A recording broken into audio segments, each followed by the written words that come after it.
ठरलं तर मग मालिकेच्या आजच्या भागामध्ये आपण पाहणार आहोत की अर्जुन आणि सायलीचे बोलणे ऐकताच कुसुम म्हणते की आता खोटं लग्न बस झालं आणि हे कधीही अंगावर येऊ शकतंय. तेव्हा कुसुम म्हणते की आणि अर्जुन सुभेदार, तुम्ही मधुभाऊंना सोडवण्याचे काय प्रयत्न करताय? तर अर्जुन सांगतो की मी सर्व प्रयत्न करतोय, पण त्यासाठी थोडा वेळ लागेल आणि मी सायलीला सुद्धा तसं सांगितलंय. कुसुम म्हणते की 7 महिने झाले ही तुमची खोटी बायको बनवून सगळे कर्तव्य पार पाडते की नाही, मग तुम्ही मधुभाऊला कधी सोडवणार? सायली म्हणते की कुसुमताई, अगं अर्जुन सर केसला मधुभाऊला सोडवण्यासाठी किती धडपडतात ना, ते मी चांगलं बघते. तेव्हा तू त्यांना काही बोलू नकोस. तर अर्जुनला खूप हायसे वाटते. तर सायली म्हणते की अर्जुन सर खरंच खूप हुशार माणूस आहेत आणि मला त्यांच्यावर पूर्ण विश्वास आहे. तेव्हा अर्जुन खूप खुश होतो. तर रागात उठून उभा राहत कुसुम म्हणते की माणूस आणि वकील म्हणून तुम्ही बाहेर जाता का आता प्लीज, मला थोडंसं सायलीसोबत बोलायचंय. अर्जुन म्हणतो की असं काय बोलायचं कुसुमताई तुम्हाला? तेव्हा कुसुम म्हणते की मी तुझ्यासमोर का सांगू, तो काहीचा खरा नवरा आहे का? तर अर्जुन अवाक होतो. इकडे आता अर्जुन बाहेर जाताच रागाने कुसुम हा दरवाजा बंद करून घेते आणि सायली समोर बसते. तर सायली म्हणते की अगं, इतर वेळी तू त्यांना आवजावं घालते, पण राग आल्यानंतर त्यांना तू अरे तुरीवर कसे बोलते, तुला कळतंय का कुसुमताई? कुसुम म्हणते की त्यांना म्हणजे कुणाला गं? तर सायली म्हणते की अर्जुन सरांना. तर अर्जुन दरवाजाला कान देऊन त्यांचे बोलणे ऐकत असतो. त्यानंतर रागाने कुसुम हा सायलीचा हात आपल्या डोक्यावर ठेवत म्हणते की घे शपथ, तू यांच्या म्हणजे अर्जुन सराच्या प्रेमात तर पडली नाहीस ना? तेव्हा अर्जुन पटकन दरवाजा हळूच उघडून अर्जुन हा कुसुम आणि सायलीकडे बघू लागतो. म्हणते की कुसुमताई असं काहीच नाही, माझ्या मनात अर्जुन सराविषयी कुठलीच भावना नाही. सायली म्हणते की अगं, माझ्या मनात त्यांच्याविषयी आदर आहे आणि मला नक्की खात्री आहे की ती मधुभाऊला सोडवणार. सायली म्हणते की कुसुमताई, मी फक्त माझी कॉन्ट्रॅक्टची बाजू पार पाडते, त्याशिवाय दुसरे काहीच माझ्या मनात नाही. तेव्हा सायलीचे ते बोलणे ऐकून अर्जुनला खूप वाईट वाटते आणि भरल्या मनाने अर्जुन हा दरवाजा बंद करतो. तेव्हा आता सायलीचे सर्व बोलणे हे अर्जुनला आठवू लागते. इकडे आता अस्मिता पुन्हा तन्वीला फोन करते आणि म्हणते की आपली सगळी मेहनत, आपलं सगळे डाव फेल कसे होतात आणि मला वाटतंय की अर्जुन आणि सायली हे नॉर्मल नवरा बायको असले तर काय करायचं? तन्वी म्हणते की अस्मिता, तू जर असं निगेटिव्ह बोलायला लागली तर कसं चालेल? तर अस्मिता म्हणते की मग खरं काय असेल? अस्मिताला तन्वी म्हणते की असं सुद्धा असेल, सायली जसे दुसऱ्यांना सगळ्यांना फसवते ना, तसंच ती कुसुमताईला सुद्धा फसवत असेल. अस्मिता म्हणते की अगं तन्वी, तुझं एकदम बरोबर आहे, तसंच असेल. अस्मिता म्हणते मी एक काम करते, पूर्ण आजीला तो व्हिडिओज दाखवते, तेव्हा आता आपण आपले प्रयत्न चालूच ठेवायचे. इकडे आता सायली आणि कुसुमताई हे सुभेदारांच्या घराच्या बाहेर येतात. तर कुसुमताई ही रडू लागते आणि म्हणते की सायली, खरंच माझ्याकडून खूप मोठी चूक झाली का गं? तेव्हा सायली म्हणते की कुसुमताई रडू नको, तू काही चुकीचं केलेलं नाहीयेस. सायली म्हणते की माझ्यावर चिडायचा तुझा हक्कच आहे. तर कुसुम म्हणते की पण तुझ्यावर हात उचलण्याचा अधिकार नाहीये मला. कुसुम म्हणते की शेवटी ही तुझं आयुष्य आहे, तेव्हा त्यात मी फार लुडबुड करायला नको. तेव्हा सायली म्हणते की कुसुमताई, मी माझ्या सख्या बहिणीपेक्षा तुला जास्त मानते, माझ्या आयुष्याचा तू खूप मोठा भाग आहे. असं म्हणून तू मला पुन्हा एकदा पोरकं केलंस, असे सायली आता कुसुमला बोलते. तर कुसुम बोट करत म्हणते की सायली, तू पोरकी नाहीयेस.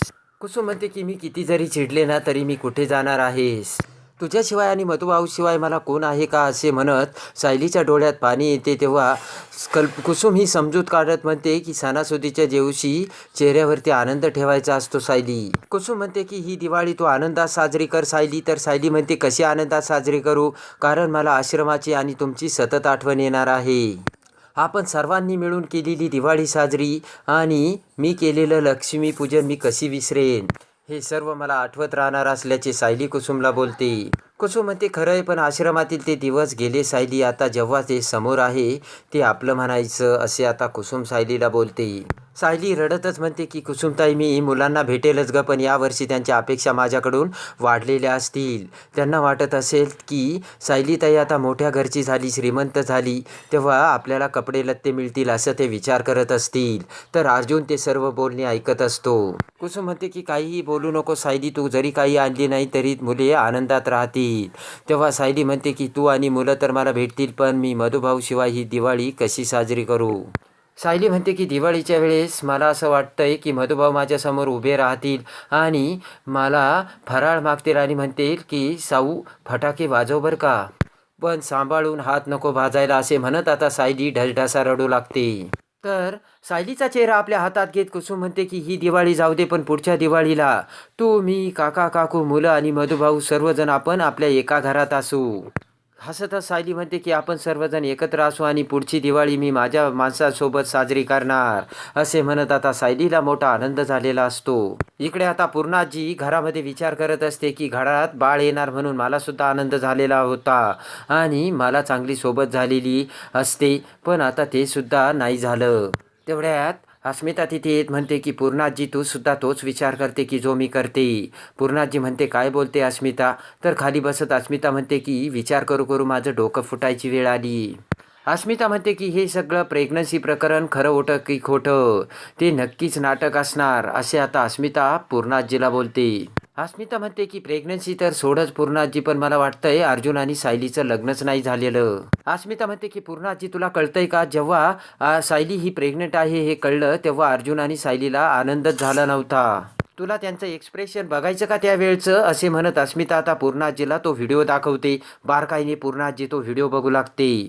अस्मिता म्हणते बघितला का बारकाईने व्हिडिओ, आणि यामध्ये जगातील कुठलेही नवरा बायको असतील ज्यामध्ये बाळाच्या आनंदाची बातमी त्यांना समजली आणि त्यांना आनंद झाला नसेल, तेव्हा लगेचच पूर्णाजीला सायलीचा चेहरा आठवतो. आणि डॉक्टरकडून जेव्हा ती आई होणार नाही हे सायलीला कळलं ना, तेव्हा तिला किती दुःख झालं ना, ते दुःख मी तिच्या चेहऱ्यावर बघितलंय, असे आता पूर्णाजी अस्मिताला सांगते. पूर्णाजी म्हणते की अगं ज्यावेळेस तिला ही बातमी समजली ना त्यावेळेस मी तिच्या डोळ्यात पाणी बघितलंय. सायली कल्पनाच्या गळ्यात पडून रडली, हे सुद्धा नाटक होतं का, असे आता पूर्णाजी अस्मिताला बोलते. पूर्णाजी म्हणते की तू म्हणते ना अर्जुन आणि सायली नवरा बायको नाहीत, पण जेव्हा सायली ही हॉस्पिटलमध्ये होती तेव्हा तू बघितलं ना अर्जुनची काय अवस्था झाली होती, तेव्हा हे सगळं नाटक होतं असे तुला म्हणायचं का.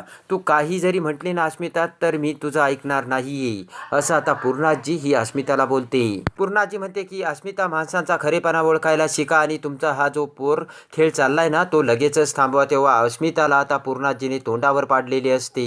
इकडे आता कल्पना आणि विमल काय काय सामान आणायचं याची यादी करत असतात. तर सायली म्हणते की आई चिवडा मसाला सुद्धा आणायचा बरं का. तेव्हा कल्पना पुन्हा आठवणीने सर्व गोष्टी यादीमध्ये लिहू लागते. सायलीने खूप चकाचक भांडी घासलेली असते आणि ती चमकत असतात ते बघून कल्पना खुश होते. त्यानंतर विमल म्हणते की सायली ताई तुम्ही रूममध्ये चाललात ना तेव्हा अर्जुन दादासाठी कॉफी घेऊन जाताल का. तर सायली म्हणते हो, आणि सायली ही अर्जुनसाठी कॉफी घेऊन बेडरूममध्ये येते. तर सायली ती कॉफी अर्जुनला देते. तेव्हा अर्जुन म्हणतो की तुम्ही कॉफी आणायची काही गरज नव्हती, उगीच संबंध नसताना तुम्ही काहीच करू नका, असे आता अर्जुन सायलीला बोलतो. सायली म्हणते की माझा संबंध नाही असं कसं बोलता सर तुम्ही, आणि माझा संबंध कसा नाहीये. तेव्हा अर्जुन म्हणतो की काय संबंध आहे तुमचा. तर आता इकडे अर्जुन म्हणतो की मी कोण लागतोय तुमचा. तेव्हा सायली ही अर्जुनकडे बघू लागते. त्यानंतर आता दिवाळीची तयारी करण्यासाठी कल्पना ही अर्जुनच्या बेडरूममध्ये येते आणि अर्जुनची सर्व बेडरूममधील वस्तू ह्या स्वच्छ करून त्या पुसू लागते. तर आता इकडे अर्जुन सायली खाली आलेले असतात. तर लगेचच प्रताप म्हणतो की अरे आता तुमच्या रूमची कल्पनाने जबाबदारी घेतली, ती सर्व व्यवस्थित करेल. तेवढ्यात आता इकडे अर्जुन विचार करतो की माझी लाल फाईल जर मम्माने बघितली तर. तेव्हा सायली विचार करते की काळी डायरी जर त्यांनी बघितली तर. तर आता इकडे कल्पनासमोर ती लाल फाईल आणि काळी डायरी आलेली असते. तेव्हा सायली म्हणते की त्या लाल फाईलमध्ये काय आहे. तर अर्जुन म्हणतो की त्यामध्ये कॉन्ट्रॅक्टचे पेपर आहे आपले. तेव्हा ती लाल फाईल घेऊन आता कल्पना बघू लागते आणि कल्पनाच्या डोळ्यासमोर अर्जुन आणि सायलीचे कॉन्ट्रॅक्टचे पेपर आलेले असतात. आणि पळतच अर्जुन आणि सायली त्यांच्या बेडरूममध्ये येतात. तर अगोदरच कल्पनाने ते पेपर्स वाचलेले असते आणि अस्मिता काळी डायरी वाचत असते. तेव्हा आता अर्जुन सायलीचे सर्व सत्य अखेर कल्पनासमोर येऊन कल्पना आता कोणता निर्णय घेते हे बघण्यासाठी आणि ठरलं तर मग मालिकेच्या डेली अपडेटसाठी आपल्या चॅनलला लाईक करा, सबस्क्राईब करा.